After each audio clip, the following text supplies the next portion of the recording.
Alors, comme président de Communication et Société, évidemment, on a longuement réfléchi à ce colloque-là depuis 4 ans. Et aujourd'hui, ce que j'ai envie de faire, presque en conclusion de ce colloque, puis en réaction à tout ce qui a été dit aujourd'hui, de l'ordre de 3 points à peu près. Tout d'abord, j'aimerais situer le rendez-vous qu'on vit aujourd'hui dans, je dirais, sa dimension universelle. Puisque le thème de notre colloque, les médias catholiques bien vivants, cette réflexion-là, ça ne fait pas seulement qu'ici, c'est pas seulement aujourd'hui. Et pour ça, je peux prendre 3 exemples. Récemment, au début octobre, le Conseil pontifical pour les communications sociales tenait un congrès sur la presse catholique. Puis ils ont essayé de réfléchir, puis on y a fait allusion un peu ce matin, réfléchir à toute cette question-là de la presse catholique dans le monde d'aujourd'hui. Ils ont réuni là des gens de plusieurs pays. Malheureusement, il n'y avait personne du Canada présent à cette rencontre-là. Mais durant ce congrès-là, les participants ont été donc appelés à former des contentieux afin de discuter l'état actuel de la presse catholique et ses perspectives futures. Donc, on n'est pas seul. Mes sources me disent que finalement, c'est parce qu'ils avaient vu qu'il y avait un rendez-vous comme le nôtre qu'ils ont décidé d'en faire un à Rome. Mais ça, ils ont voulu nous imiter. Voyez-vous qu'on peut inspirer encore aujourd'hui. Mais lors de ce congrès, le directeur de l'agence E-Média disait que les publications diocésaines doivent investir du côté d'Internet de plus en plus. Monseigneur Stanislas Lalande, qui était déjà porte-parole de la Conférence des évêques de France, qui aujourd'hui est évêque du diocèse de Coutances en Avranches, il lui disait que l'Internet va-t-il décourager les lecteurs, rester fidèles à la presse catholique et les envoyer vers les blogs et les réseaux sociaux. Deuxième événement mondial qui nous situe notre réflexion, c'est le Congrès mondial de l'UCIP qui avait lieu pour une première fois en Afrique, qui avait pour thème des médias au service de la justice, de la paix et de la bonne gouvernance dans un monde d'inégalité et de pauvreté. L'autre événement international, c'est la rencontre de la Catholic Press Association du Canada et des États-Unis qui se tenait au mois de mai ou juin dernier en Louisiane. À l'occasion de cette rencontre-là, plusieurs Canadiens étaient présents, 2 membres, si ce n'est pas plus, de la CPC, et Monseigneur Richard Smith, qui est le vice-président de la CECC, a profité de l'occasion pour réunir les Canadiens présents pour réfléchir à la question suivante: que signifie être un bon, entre guillemets, média catholique au 21e siècle? Donc, vous voyez que notre réflexion d'aujourd'hui, elle n'est pas en vase clos pour le Canada français, pour le Québec. Elle se situe dans un contexte beaucoup plus large. Puis peut-être ça peut nous éclairer. Des fois, quand on se regarde, on se désole, mais quand on se compare, on se console. Bon, vous connaissez très bien le dicton. Deuxième point de ma réflexion, c'est qu'est-ce qu'il y a eu avant aujourd'hui? Dans l'actualité mondiale, on dit avant le 11 septembre 2001, puis après le 11 septembre 2001. Mais qu'est-ce qu'il y a eu avant l'actualité d'aujourd'hui, cette réflexion-là qu'on vit aujourd'hui? Eh bien, en octobre 2008, Mme Rolande Parot, lors du 40e congrès de la CPC, avait fait un survol de la presse catholique religieuse au Québec, survol très intéressant. Vous voyez, il y a un document là-dessus, alors on peut le consulter. En 97, Guy Marchessault, qui était un de nos conférenciers ce matin, publiait un cahier d'études et de recherche, le numéro 42 pour être précis, sur médias et foi chrétienne, les urgences de l'institution Église. Et c'était publié en collaboration avec Communication et Société. Et là-dedans, il y a une foule de tâches et d'idées et d'initiatives qui viennent des milieux qui ont répondu à différents sondages. C'est une mine d'informations et d'idées, une boîte à outils qui peut encore servir aujourd'hui. 1996, l'OCS tenait à l'Université de Montréal un colloque national sur le thème « Chrétiens créateurs de communication ». Et j'ai ici encore les actes du colloque officiel. Alors, voyez-vous, il y avait eu antérieurement à nous une réflexion. toujours en 1996, la Commission épiscopale des communications sociales de la CECC publiait une recherche sur la pastorale des communications suite à un questionnement qui avait été envoyé aux diocèses francophones, aux institutions, aux organismes de communication, de même qu'aux périodiques catholiques. Et ça a donné ce rapport-ci qui est publié donc par la Commission épiscopale des communications. La défunte commission, puisqu'il n'y en a plus, c'est remplacé par un comité. En juin 92, on y a fait allusion ce matin, Communication et Société tenait un colloque, pour ceux d'entre vous qui étaient là, au séminaire Saint-Augustin de Québec, et il y avait eu aussi les actes du colloque. Et petite anecdote qui est quand même révélatrice de la mouvance dans le temps. Aujourd'hui, notre congrès est en direct sur ecdq.tv. Et en 92, moi j'étais membre du comité organisateur, je crois, avec Luce Dion et compagnie. Et imaginez-vous donc qu'on publiait quotidiennement, et c'était tout qu'un tour de force, un petit journal du colloque.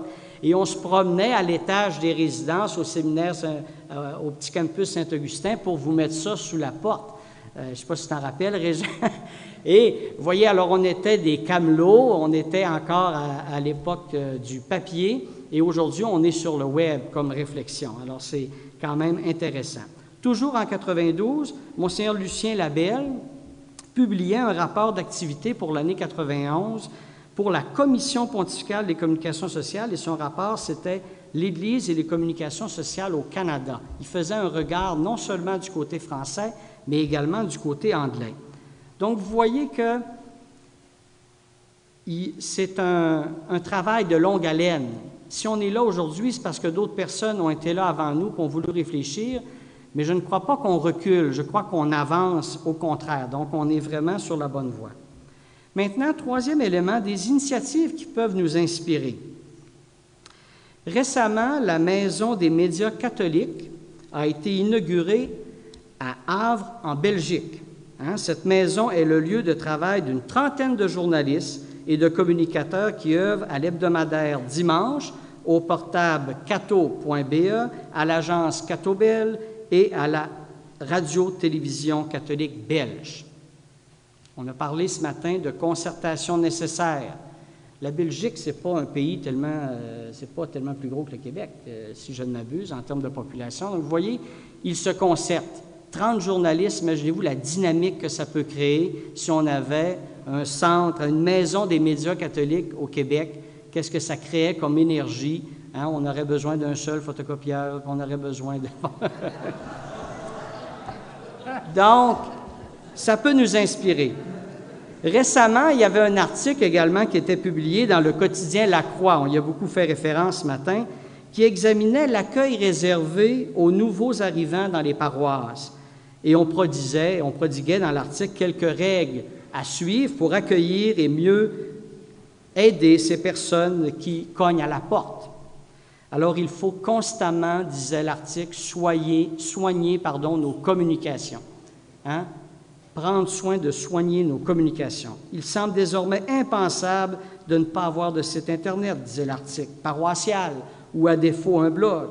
Alors, vous voyez que la réflexion se fait sur d'autres terrains. Récemment, plus près de chez nous, le diocèse de Joliette, qui n'est pas présent ici aujourd'hui, je crois, le diocèse de Joliette publiait son premier numéro du journal intitulé « Le diocésain », journal qui est distribué à 93 000 exemplaires. Où? Eh bien, le diocèse, au lieu de publier un périodique diocésain, maintenant, achète, probablement littéralement, 2 ou 4 pages dans les hebdos sur le territoire du diocèse de Joliette, et ça comprend sur 93 000 exemplaires, qui est publié dans l'hebdomadaire L'Action, l'Action d'Autré et l'Express Montcalm à 5 reprises durant l'année, et c'était pour marquer le 30e anniversaire de cette revue diocésaine. Donc, ils ont pris un tournant d'aller dans les grands médias, et les hebdos sont ouverts à ça. Donc, l'archidiocèse de Québec, quant à lui, tenait récemment, en juin dernier, une session de formation et de prise de parole d'Église dans les médias, puis ils attendaient, je ne sais pas s'ils ont eu ça, mais Jasmin pourrait nous le confirmer, mais environ 200 différents intervenants lors d'une session diocésaine, ils ont traité de cette question-là. Donc, en conclusion, vers quoi diriger nos efforts ou vers quoi sommes-nous appelés comme médias religieux dans le contexte actuel? D'abord, François, dans son atelier, tantôt, posait la question « Quand est né le Web 2.0 » On n'était pas beaucoup à le savoir. Je vous le dis, c'est le 15 janvier 2001. Donc, vers quoi où on était, nous, il y a 20 ans? Hein? Où on était il y a 20 ans? Pour ma part, je faisais mon entrée au diocèse de Gatineau. Je n'avais pas d'ordinateur dans mon bureau, pas plus de téléphone cellulaire. Le diocèse venait à peine d'avoir, il y a 20 ans, c'est pas si longtemps que ça, le diocèse venait à peine d'avoir un télécopieur, même si nous avions un photocopieur. La religieuse qui s'occupait de l'impression des documents disposait encore d'une bonne vieille Gestatner. Nous avions demandé aux paroisses à ce moment-là de se procurer un fax pour faciliter les communications sur une base plus régulière qu'uniquement par des envois postaux une fois par mois dans des enveloppes l'épaisseur d'un colis qui nous coûtait 2 et 3 $ l'envoi. C'était donc à peine ça, en 1990, 4 ou 5 ans avant l'arrivée d'Internet sur une grande échelle. On se rappellera que le diocèse de Montréal avait eu son site Web avant même la Conférence des évêques catholiques du Canada. Et je me rappelle, c'était mon évêque qui était le président de la Commission des communications sociales à la CECC. Et lors du lancement du site Web de la CECC à Ottawa, le lendemain, ça avait fait la une du journal Le Droit, où on voyait Mgr Hébachère à la souris devant l'écran d'ordinateur. Je ne pense pas qu'aujourd'hui, on ferait la une d'un quotidien pour le lancement d'un site Web, tellement c'est rendu chose commune. Au niveau des périodiques catholiques, il y a 20 ans, nous étions davantage peut-être dans une période où nous envisagions que certaines revues allaient cesser de paraître ou que dans une époque, au lieu de penser à lancer des revues. Pierre Babin, un oblat, lors d'une intervention aux évêques du Canada à la plénière de 1999, disait ceci: « Ce sont les technologies de communication qui structurent les sociétés. Quand survient une nouvelle technologie de communication, la société s'en trouve remodelée, tout comme l'Église. Hier, c'était l'imprimé, aujourd'hui, c'est l'électronique.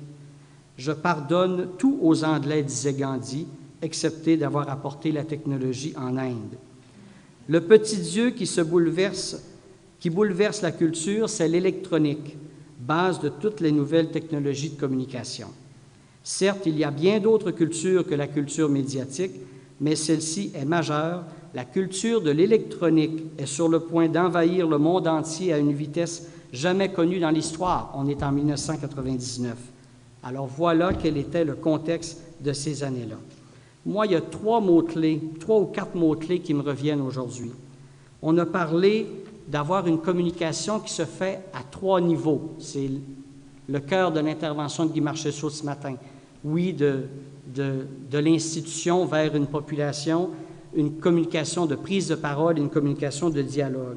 On a entendu le mot-clé de la concertation, de la nécessité de se concerter, d'avoir un outil qui serait peut-être au service de nos médias. On a parlé d'une agence de presse, ça pourrait prendre d'autres formes, d'être au service des médias catholiques pour assurer notre mission. Enfin, d'avoir la place à la relève, à la force des jeunes qui, eux, pour les médias sociaux, ce n'est pas quelque chose d'inconnu. Et enfin, de créer des ponts devant les obstacles qui se dressent devant nous. Merci beaucoup.